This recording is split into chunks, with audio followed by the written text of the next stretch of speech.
জবাবদিহিতা ছাড়া একটি দিনও আমরা আর পার করতে দিতে রাজি না। যা হয় হবে। আপনারা এখন আছেন যমুনার সামনে, আমরা দেখছি কিছু দূর সামনে ইন্টারকন্টিনেন্টালের ওখানে একটি মঞ্চ হচ্ছে, আপনারা এখানে আছেন, আসলে এরকম ছড়িয়ে ছিটিয়ে আছেন কেন? ছড়িয়ে ছিটিয়ে মানে এটা তো খুব স্বতঃস্ফূর্তভাবে হয়েছে গতকাল। আপনারা জানেন যে জুলাই ঐক্য এবং আরও ছোট ছোট ছোট ছোট কিন্তু খুব শক্তিশালী শক্ত মনের মানুষ যারা জুলাই আন্দোলন শুধু বলবো না, গত 16 বছরের এই খুনি হাসিনা ইন্ডিয়ান আওয়ামী লীগের বিরুদ্ধে যারা আন্দোলনে ছিল তারা কিন্তু স্বতঃস্ফূর্তভাবে নিজেরা একটা অর্গানাইজড না মানে ডাক দিয়ে চলে আসছে।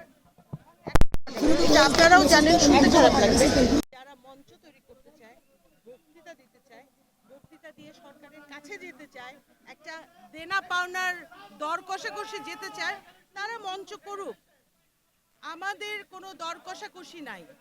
আমরা একটা অধ্যাদেশ চাই, আওয়ামী লীগ নিষিদ্ধের লিখিত একটা অধ্যাদেশ চাই, যেটা করতে 10-15 মিনিটের বেশি সময় লাগে না টাইপ করতে, আর প্রধান উপদেষ্টার সিগনেচার করতে লাগবে 3 মিনিট।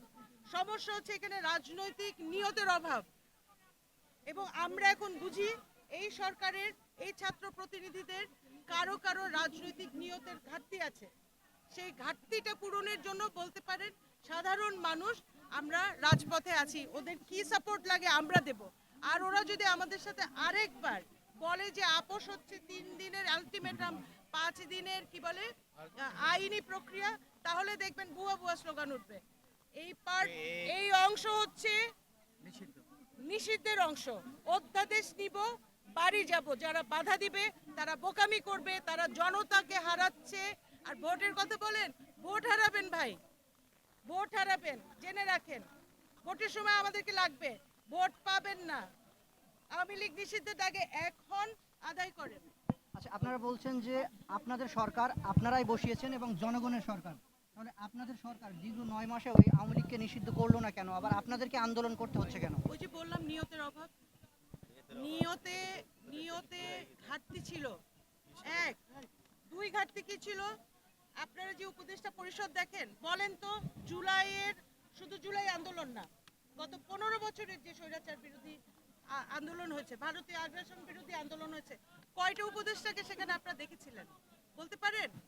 ছিল না। কিন্তু এখন একটা এলিট গ্রুপ, একটা দাতা সংস্থার দ্বারা মানে ব্যাকগ্রাউন্ডের একটা গ্রুপ চলে আসছে সাথে, আমাদের ছাত্র প্রতিনিধিরা পড়ে গেছে ফাঁদে। আমরা যেরকম আমরা মনে করছি আমরা ফাঁদে পড়েছি, তারাও আমার মনে হয় ফাঁদে পড়েছে। সেটা কি? করাপশনের ফাঁদে পড়েছে। এই যে করাপশনের ফাঁদে তাদেরকে ফেলেছে, আমলাতে কি আওয়ামী লীগের দিয়ে ভরা না এখনো? আপনি কি পুনর্বাসন বন্ধ করতে পেরেছিলেন? পারেন নাই তো। সে কারণে আজকে এই 8 মাস ধরে কিছু মানুষকে মানে একটা তামাশা হচ্ছে। কি তামাশা জানেন? আপনি এই আন্দোলনকে ডিল করবেন, টেবিলে করে আপনি সরকারের কাছে যাবেন, আপনি উপদেষ্টা হবেন, আপনি বিশেষ সহকারী হবেন, আপনি মুখপাত্র হবেন, এই হাবিজাবি সব হবেন। আর যে মানুষগুলোকে আপনারা বেচলেন তারা 8 মাস ধরে রাজপথে আছে। কালকে সারা রাত আমাদের ভাইরা বোনেরা রাজপথে ছিল গরমের মধ্যে। কেন? আজকে যেটা নতুনত্ব কি?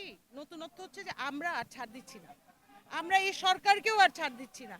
বলা হচ্ছে ইন্টারিমেরও ছাড় নাই, ইন্টারিমেরও ছাড় নাই, আওয়ামী লীগ নিষিদ্ধ চাই। দেখা যাক কি করে।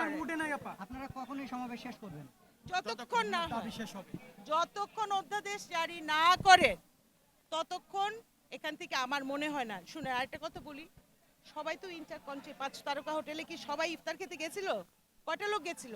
সবাই কি এই এবিসিডি নতুন রাজনৈতিক দলে যোগ দিয়েছে? সবাই কি জামাত বিএনপি করে? না। দেশের সাধারণ মানুষ হচ্ছে সত্যিকারের ক্ষমতা, এবং জুলাই সেটা প্রমাণ করেছে। তো এবার আবার দেখবেন যে মানুষ ঘরে ফিরে যায় নাই। ধন্যবাদ।